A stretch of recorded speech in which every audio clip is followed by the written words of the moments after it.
This is my presentation of ECE376 Homework 4. My device had to meet 5 requirements. The first was device must drive Piranha LED to display patterns of colors by varying the linear rate at which the brightness of each LED is changing. How it did this is if we press one of these buttons, red is now varying at a linear rate. Hold it down, rate changes, still linear. Do it with green, then add a blue in there, and you can display lots of different patterns.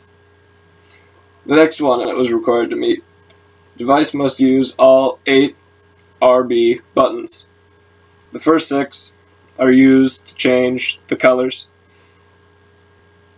Then RB7 is required by requirement 3, performs sort of an off function, or if you press it, the light goes away.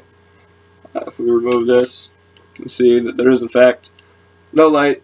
To touch on requirement 4, which of course was not met exactly to spec, but the requirement states RB6 must display half power white. RB6 does display some sort of stable state. It's not exactly white, it might be, but the measurements show that it's not exactly half power, and so for that the requirement was not met. Requirement 5. The remaining buttons must change the color that is displayed.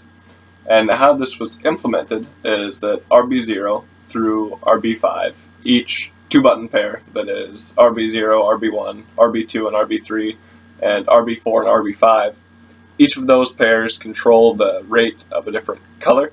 So RB0, RB1, those control the red LED. RB0 increases the rate at which it is changing. It's changing faster, and this slows it down. And then RB2 and RB3 are the same thing, but for green. So we can speed it up, slow it down. And then RB4 and RB5. RB4 increases the blue, RB5 decreases the blue.